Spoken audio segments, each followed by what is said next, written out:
Hello everyone, welcome back to my channel. I hope you all are doing well and you are absolutely you are fine and you are preparing pretty well for your scientist examination. Now the dates are revealed. So this is a notification which is released on 29th of July, and I was actually a little occupied, so I am making the video on 31st. So you can see that it is about the schedule of your written CBT stage 1 examination, that is for रेसा. रेसा means recruitment examination for scientist at AIIMS new Delhi. ठीक है, तो जो रेसा 26 का जो examination होने वाला है उसका शेड्यूल है कि किस सब्जेक्ट का एग्जामिनेशन, किस पोस्ट का एग्जामिनेशन किस दिन है. Now one notice is there. ठीक है, what is it is about? It is about, you can see after the end date of the application process, not so many candidates are there, due to less number of applications received, they have decided that they will conduct the examination at only Delhi and NCR centers only, and not all over the India, which was earlier mentioned in the brochure. ठीक है, क्योंकि आप देख सकते हैं यहाँ पे साफ लिखा है कि उनको एप्लीकेशंस ही कम रिसीव हुए हैं, जिसकी वजह से वो हर सिटी में अपना एग्जामिनेशन कंडक्ट नहीं करवा पाएंगे, सेंटर्स नहीं अलॉट कर पाएंगे. सिर्फ और सिर्फ आपका सेंटर कहाँ रहेगा? दिल्ली/NCR सेंटर्स. ठीक है, तो ये एक बात मन में आप रख लीजिए कि आपके पहले जहाँ जहाँ सेंटर्स टेंटेटिवली अलॉट किए गए थे, अब एप्लीकेशन नंबर कम है तो आपके एग्जामिनेशन जो हैं वो सिर्फ दिल्ली और NCR रीजन में ही होगा. ठीक है, now you can C stage 1 जो है वो आपका रिटन CBT एग्जाम है, which is for 3 hours 180 minutes for 200 marks, right? So what is the schedule? You can see here scientist 2 का पोजीशन जो है for the department immunology in basic sciences emergency medicine, इसका examination आपका होने वाला है 1 September, यानी हार्डली आपके पास 30 days हैं. ठीक है, 30 days you have only. Scientist 2 का ट्रांसप्लांट इम्यूनोलॉजी एंड इम्यूनोजेनेटिक्स, ठीक है, वो सेकेंड को है, एक दिन बाद जस्ट. साइंटिस्ट 1 मेडिकल बायोटेक का है या बायोटेक्नोलॉजी का है, थर्ड को. ठीक है, फार्मेकोलॉजी का है 5 September को, right. So you don't have, I can write here कि अगर आप इन सेक्शंस में से हो, for example immunology, transplant immunology या मेडिकल बायोटेक्नोलॉजी या फार्मेकोलॉजी, अगर इन 4 सब्जेक्ट से हो तो यू हैव रफली 30 days. ठीक है, 30 days आपके पास बस हैं. And if you are appearing for scientist 2, specifically biostatistic, preventive oncology, bioinformatics, NMR, nuclear medicine, computational biology, or biostatistic, epidemiology, or let's say bioinformatics, so your examination will be on 14th of September. ठीक है, यानी कि आपके पास 45 days होता है अगर आप ये 6th से लेके 15th तक के सब्जेक्ट में है, यानी बायोइन्फॉर्मेटिक्स भी आपका सब्जेक्ट है तो आपके पास 15 दिन थोड़ा ज़्यादा है. ठीक है, now if you are preparing for scientist 1, that is scientist B, biostatistic, then your examination will be on 15th. Basic science, cell culture, biobanking, health informatics, biobanking, endocrinology, medical oncology, bioinformatics, तो ये examination होगा 16 को.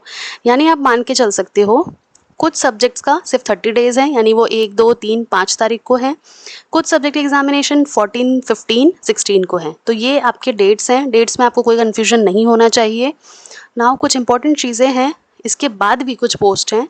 Clinical trial CRU, bioinformatics post यहाँ पे आप देख सकते हैं स्पेसिफिकली कि साइंटिस्ट 1 के लिए आपने अप्लाई किया है या साइंटिस्ट 2 के लिए.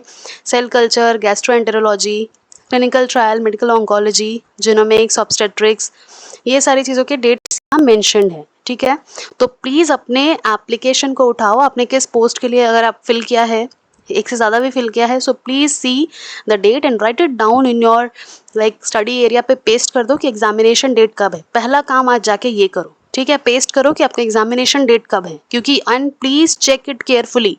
यहाँ पे देख लो मल्टीपल सब्जेक्ट्स मेंशन है, एंड ऐसा नहीं जो एक सब्जेक्ट साइंटिस्ट 1 अगर बायोइन्फॉर्मेटिक्स का 17 को है तो ज़रूरी नहीं कि साइंटिस्ट 2 बायोइन्फॉर्मेटिक्स का भी 17 को है. तो प्लीज़ चेक इट आउट, 1 है कि 2 है, कौन सा सब्जेक्ट है, 10 बार चेक करो. ठीक है, एडमिट कार्ड कब रिलीज होंगे? Admit card for all provisionally eligible candidates will be uploaded 5 days before the exam. ठीक है, उसके अकॉर्डिंगली आपको ट्रैवल अरेंजमेंट्स करने होंगे। एंड और इन्फॉर्मेशन के लिए, ये तो हर एग्जामिनेशन का ही होता है मस्ट, कि आपको वेबसाइट विजिट करते रहना होगा, right. Now the most important part, preparation कैसे करना है, what you have to do now. So for your information I want to let you know, I will launch a crash course, ठीक है, crash course 10 to 12 days का ये crash course होगा, ज़्यादा से ज़्यादा 15 डेज का, ठीक है, बिकॉज उससे ज़्यादा होना भी नहीं चाहिए, because one needs time for self study and we don't have that much of time. Brochure मैं कल के कल रिलीज़ कर दूंगी, I will not take your time that much. And 5th से मैं आपकी क्लासेस, 5th या फिर 6th से मैं आपकी क्लासेस स्टार्ट कर दूंगी, ठीक है, ताकि आपका 20 के पहले पहले चीज़ें ख़त्म हो जाए, राइट। तो आपको टाइम मिलेगा 10 डेज़ का रिवाइज करने का। तो मेरे अकॉर्डिंगली मेरा ये शेड्यूल है।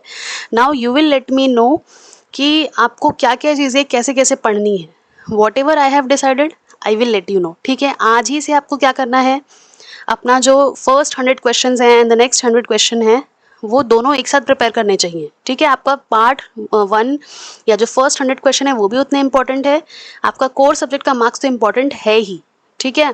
200 नंबर के आपके पेपर हैं, तो आज से कम पर डे 200 को MCQ सॉल्व करो। 200 नहीं कर सकते, 100 करो।